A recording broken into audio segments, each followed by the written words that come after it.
Grand Rising, greetings one and all. Welcome to Real Talk Reshaping Motherhood, brought to you by Power to Our Mothers Foundation Africa and Speak Up and Empower Africa. Not how we planned it today.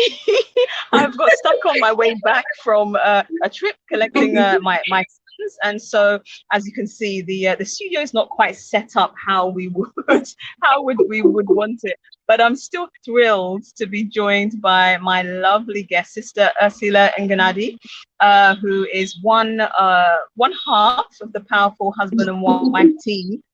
Founders of BLKMailTV, and I would say a whole stream of blackmail offshoots, if I can put it like that, including of the House of Blooms.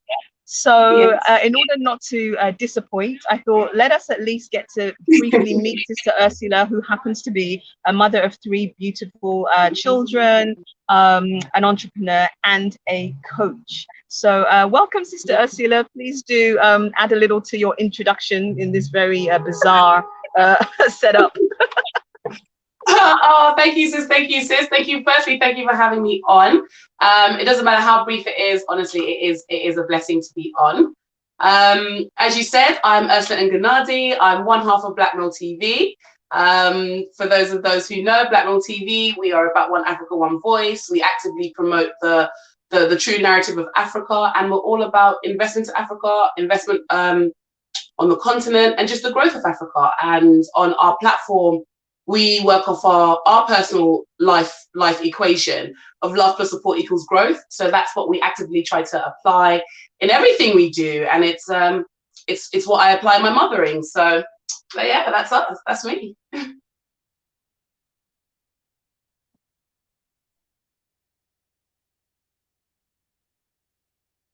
Can you hear me, sis? Oh, really? Yes, I can hear you. I'm trying to shield you and the audience from the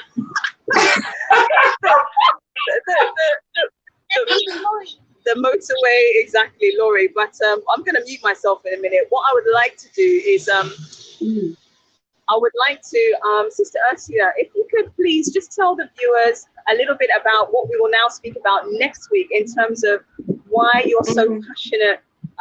Number one, that, you know, as I put it, African children or children of African descent should be raised on the continent of Africa, and why you're so passionate about speaking about it. Okay, thank you.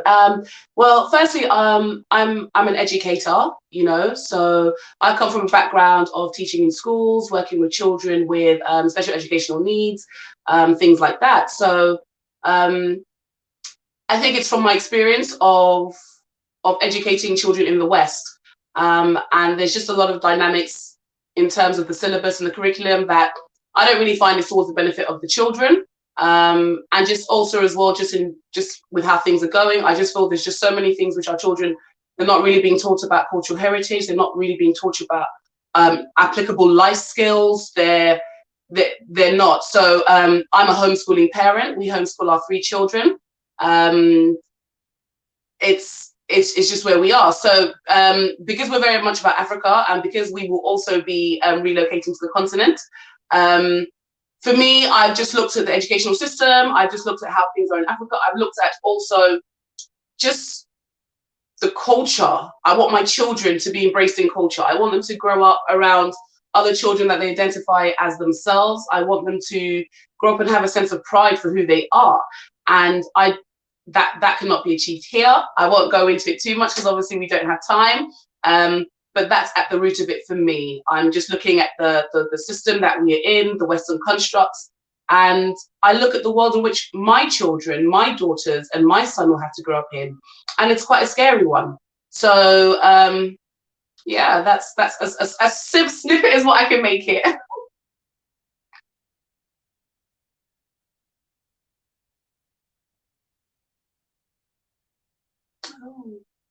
Sis, are we still there? Oh gosh, I think it might have the connection might have gone, guys. So, well, as we wait for Sister Naa to get back, yeah, guys, for me, everything for me is about Africa, having that experience. Our children, like I said, I don't want to go into too much because obviously I know we're going to be doing the show next week, but just the way in which children are being raised here in the West, just the way that there's just a lack of morality I'm seeing within the social system and in the educational system. So that for me as a mom, it's deep rooted to what kind of children do I want to raise, you know, because my husband and I, we are trying to raise well-grounded, you know, children which will be productive in society, which are going to be part of carrying on the legacy that we're trying to leave for them. And I just feel that the narrative, not just I feel, but the narrative here is not a positive one for our Black children. Oh, sis, you're back! You're back! Yeah. Excellent! Can you hear me? The gremlins are trying it, but yes, I'm here. Oh, thank you. Please do continue. You know we live with gremlins. You know we live with gremlins. We do indeed. Welcome, Sister Tamara. Thank you for joining us. I am streaming from Ghana. Sister Ursula, please let the viewers know, where are you streaming live from? Where are you now? I'm streaming from the UK. I'm streaming from the UK, Birmingham, UK. Awesome. Please maybe say one more thing about what you'd like to talk about, and then next week we can get into it deep, because I think there's a lot to uncover, you know. No, there definitely is. There definitely is. I think we need to, I want to definitely look at the lack of cultural identity which our children are facing here in this system, and how we are conditioned to be part of an oppressive state. And I just see now we're just raising our children to pass on that indoctrination to them in a system that doesn't identify them who they are through their heritage, that doesn't identify them in so many ways. You know, as we know, a lot of our Black children, our children of ethnic origin, they attend schools here which have by far the least resources available to them. If you're not in a position and a benefit to be able to put your children in private school, then you cannot always guarantee the quality of education to which they're going to get. And I think that's just very unfair. You know, coming from that educational system, as you know, from the UK, it's so hard for parents to get their children into good schools. Do you see what I'm saying? Because here in the UK, everything is done by the radius of location to is, and you've got so many parents which are literally doing ridiculous things like moving homes, everything, like downsizing, just to get themselves into what they place as a catchment area, just so their children get a better quality of resource and education.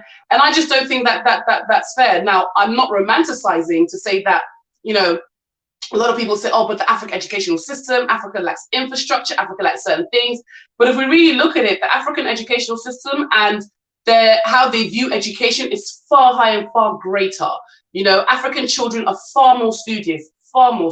And I believe there's just a greater sense of hunger for learning and wanting to learn, which we don't have this in the UK because of so many distractions and, like I said, lack of resources. So for me, once again, homeschooling, it also provides us the opportunity to really teach our children what they need to know, what they should know. And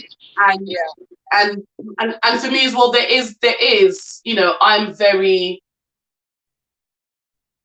whether you want to call it old school, I'm very, like, you know, I have strong moral values, sis, and I just feel like within the curriculum now in the UK education system, what is being pushed, the agenda that's being pushed on our children, it does not sit in my spirit.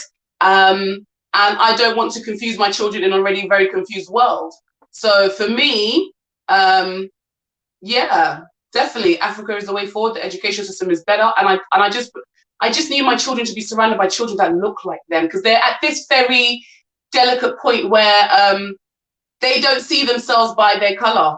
Does that make sense? Do you see what I mean? Like when my daughter was in school, she had like she had a friend because she went to school for a bit. Actually, she was homeschooled first. Then she got to a phase where, say, she was just obsessed about seeing kids in school uniform, and then everything was about mommy, I want to go to school.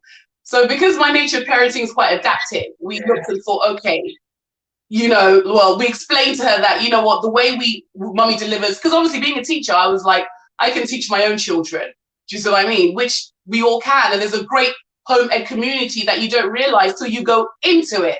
And then you realize that there's far more support and resources available to you in that way than in any other way. So she became really fixated with wanting to go to school, everything, almost to the point she was starting to idealize what it would be like to be in school. So my husband and I, we thought about it. We said, well, if one's going in, then they all have to go in. So we tried that for a bit.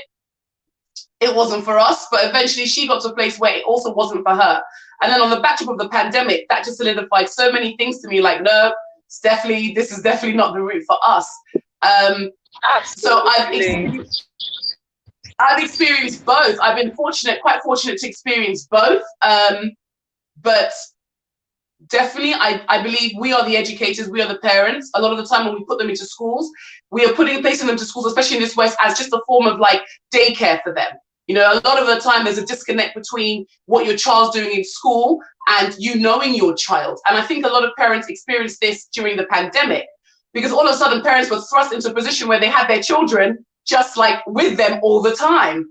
And a lot of parents didn't really know how to deal with that and battle that, because the majority of the time you're in a routine of getting your kids to school, having them there, and then bringing them back home, a small window of opportunity for you lot to learn and bond together in the evenings before it's bedtime. It's just so restrictive, sis, I found it. Do you see what I mean? Absolutely. So, restrictive is even yes. an understatement. I think, like you said, there's so much in there in terms of, raising them at home, our identity. Absolutely. I often say that those of us who were born outside the Africa, we do have, those of us of African descent born outside of Africa, we do suffer with an identity crisis. Absolutely. You know, we can talk about that more next week. I don't want you to give away everything this week. So I want people to really listen and hear what it is you're saying and not my motorway drawl. I just wanted to pick up this comment quickly by Sister Tamara, who was saying, you know, she studied in Kenya and Ethiopia until she was 15. And whilst things may have changed since the 90s, she felt there was still a deep thread of racism and white worship in the curriculum we studied. Yes, I think we can relate to that from where we were outside the continent, but what she's saying is on the continent, it seems that imperialism and everything is definitely still there. Yes. No, I absolutely agree with that. And like I said, I'm not romanticized in the notion of what the educational system is in Africa. And of course, it varies with different countries. There is so much colonialism. There's just so much of it. But just in terms of the cultural identity, that is far greater to me. The cultural identity that my children can have, not growing up with a disconnect of Africa. You know, my parents are Cameroonian. You know, I was growing up with the culture, in terms of the food. But sis, I don't speak the dialect, because when my parents came over, they went for, obviously, my dad was a diplomat in the Cameroon embassy. So obviously in the UK, you know, colonial mindsets and attitudes, you know, our children speak English. And that is something which has now hindered me in adulthood, in my disconnect. Do you see what I'm saying? Because as much as what with certain things, if you go back home and you can't even speak your dialect with your people, you know, there's a problem. I don't want my children to have that. I don't want them to lack that cultural identity. So for me, definitely raising them on the continent and providing them some form of educational system on the continent is by far the best. Now, what I'm supposed to do as an educator and a facilitator is to bring my knowledge and my resources back to the continent and provide other resources and educational structures that can benefit people on the continent. And I think that's essentially what we're trying to do. So what will happen is I might homeschool when we're in the continent. I might place the children in school. Either way, for me, there's still the cultural and the moral values are far stronger in Africa than they are here in the West. Do you see what I'm saying? And at the end of the day, we are the parents. It is also our jobs to not just let the schools teach our children whatever they teach them. We still have a role before they go to school, when they come back from school, to impart the culture to them. And we're in the age of the internet, sis. There's so much else we need to get into. So yes, sorry, I think there's time delay, so I'm speaking over you, but I was just saying that I think there's a lot more that we need to uncover. So we'll treat this as our kind of part one. And the next week, yes.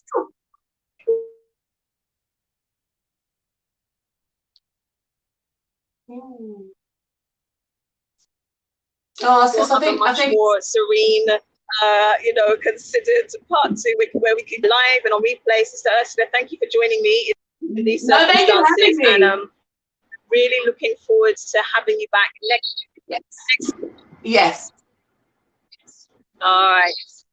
And else have a fantastic rest of the week. Thank you. Same to you. All right, same signing to off you. from Ghana. Love. Okay. Bye. Bye.